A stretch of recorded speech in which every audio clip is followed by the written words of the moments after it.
હાય friends, welcome. 7th semester ICPS સબ્જેક્ટમાં આગળ આપણે લગભગ 50% જેવો સિલેબસ કવર થઈ ગયો છે. હવે જે બાકીનો છે મેક્સિમમ ટ્રાય કરવામાં આવશે કે 100% સિલેબસ આપણો કવર થાય. તમારી એક્ઝામ મે બી MCQ ટાઈપ હોઈ શકે કે થિયોરિટિકલ ટાઈપ હોઈ શકે. બરાબર, આપણે બંને સાઈડની તૈયારી રાખવાની.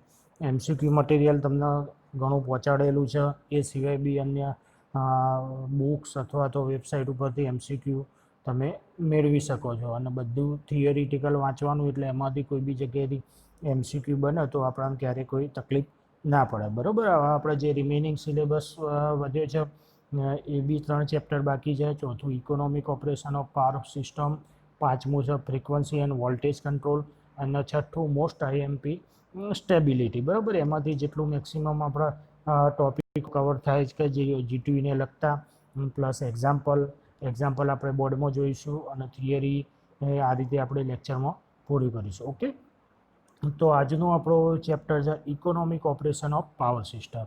આ ચેપ્ટરમાંથી એક એક્ઝામ્પલ કમ્પલસરી પૂછાય છે, અને ઓપ્શનમાં જે 3-4 થિયરી છે એમાંથી 1-2 પૂછાતી હોય છે. તો થિયરીમાં તમને વાત કરી દઉં કઈ કઈ થિયરી છે. તો એમાં મોસ્ટ IMP થિયરી છે બીટા કોઓફિશિયન્ટ, ટ્રાન્સમિશન લોસ કોઓફિશિયન્ટ. એકદમ થોડી લોંગ થિયરી છે પણ એકદમ સિમ્પલ થિયરી છે. એ સિવાય યુનિટ કમિટમેન્ટ, શોર્ટ નોટમાં 3 અથવા 4 માર્ક્સમાં, અથવા એમાંથી MCQ, પેનલ્ટી ફેક્ટર. બરાબર, અને બીજું વધ્યું 2-3 ડેફિનેશન છે, ઇન્ક્રીમેન્ટલ કોસ્ટ, અને એટલે મતલબ 3 થી 4 નાની મોટી થિયરી અને 1 ટાઈપ એક એક્ઝામ્પલ કમ્પલસરી પૂછાશે. એક્ઝામ્પલમાં પણ ઇકોનોમિક ઓપરેશન એટલે ઇકોનોમિક કોસ્ટ શોધવાની છે, એ બી આપણે ચાલુ કરીશું. સિમ્પલ 1-2 સ્ટેપનું ડેરિવેશન છે અને વેલ્યુ મૂકવાની હોય છે. બરાબર, એટલે આપણે બોર્ડ ઉપર જોવાનો ટ્રાય કરીશું. ઓકે, તો અત્યાર સુધી આપણે આગળ જોઈ ગયા લોડ ફ્લો સ્ટડી ને પાવર સિસ્ટમ ને રિલાયેબલ પાવર ને એ બધું આપણે કરીએ છીએ, પણ એ ક્યારે આપણને કામ લાગે કે જે ઓપરેશન સૂન પોસિબલ ઇકોનોમિક હોય તો જ એ આપણે પાવર યુઝ થવાનો ને, અથવા તો ઇકોનોમિક રીતે આપણને રિલાયેબલ પાવર ના મળે તો એ પાવર આપણા માટે કંઈ કામનો નથી. એટલે ટેકનિકલ અને સાયન્ટિફિક રીતે જેટલું ઇકોનોમિક ઓપરેશન થઈ શકે એટલું કાઢવા માટે જુદી જુદી મેથડો અથવા જુદા જુદા સાયન્ટિસ્ટ અથવા એન્જિનિયરે ટ્રાય કરેલો છે, અને એ આપણે અત્યારે પ્રેક્ટિકલ યુઝમાં મૂકીએ છીએ. એમાંથી આપણને ઘણું બધું ભણવાનું છે કે પાવર સિસ્ટમ હોય તો એની રનિંગ કોસ્ટ, મેન્ટેનન્સ, એ બધું કેટલું ઇકોનોમિક કરીએ તો આપણે કન્ઝ્યુમરને એટલી સસ્તી વીજળી અથવા ઇલેક્ટ્રિસિટી પ્રોવાઈડ કરી શકીએ. તો આ માટેનું થોડું ઘણું બહુ વાઇડ ટોપિક છે આ ઇકોનોમિક ઓપરેશન, પણ આપણા સિલેબસમાં જેટલું છે એનું આજે આપણે સ્ટડી કરીશું. બરાબર, તો economical operation plays important role in power system. તો એમાં શરૂઆતમાં આપણા જોડે 2-3 ડેફિનેશન છે.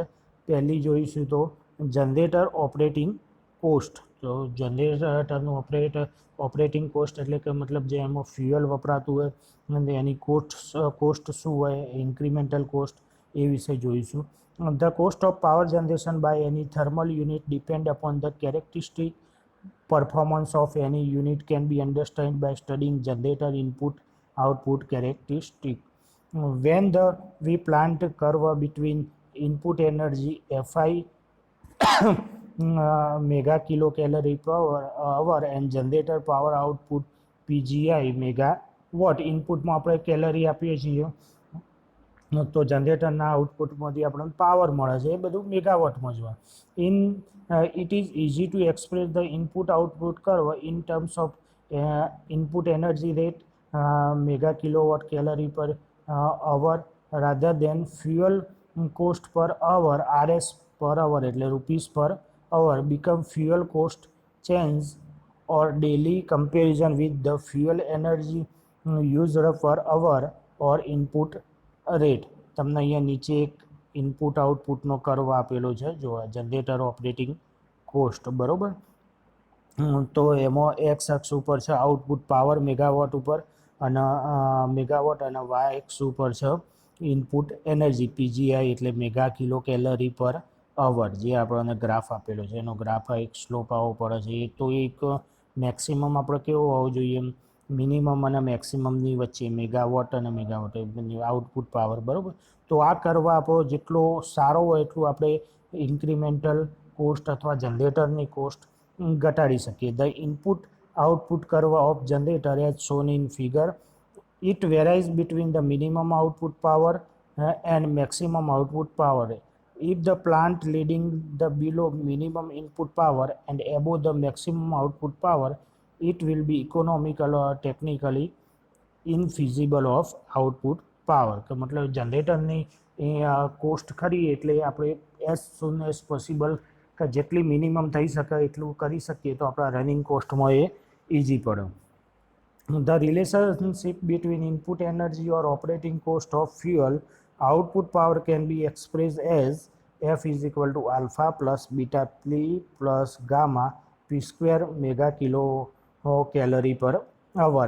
જે કેપિટલ F શું થશે? Fuel input kilo calorie per hour. P is equal to output power અને આલ્ફા બીટા ગામા એ કોન્સ્ટન્ટ આપેલા છે. The fuel input F can be converted into the cost express by rupees per hour, બરાબર. તો એનું finally last આપણને equation આવું મળે છે, CI બ્રેકેટમાં PGI alpha I plus beta I PGI plus gamma I P square GI.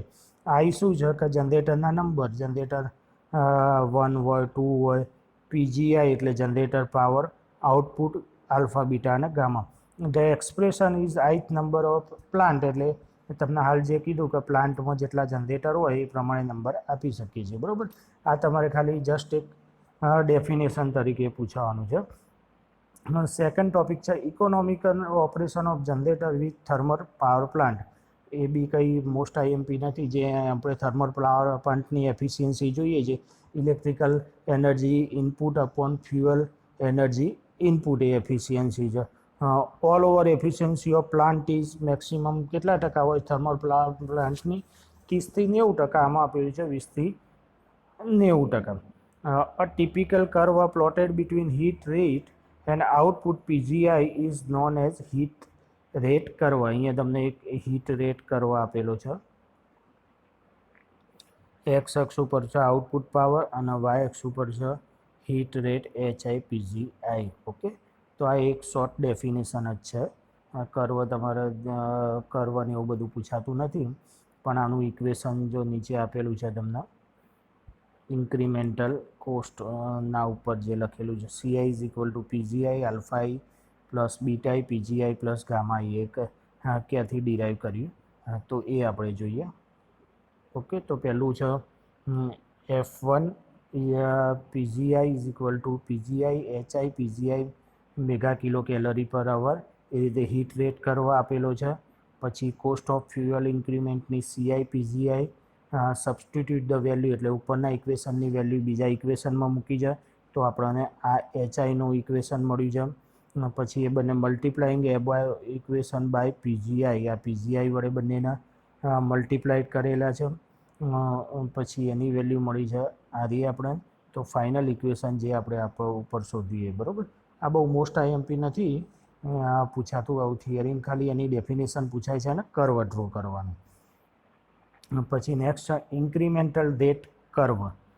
Van a graph plotted between the slope energy rate FI PGI mega kilo calorie per hour and output power PGI megawatt for generating station is known as incremental rate curve.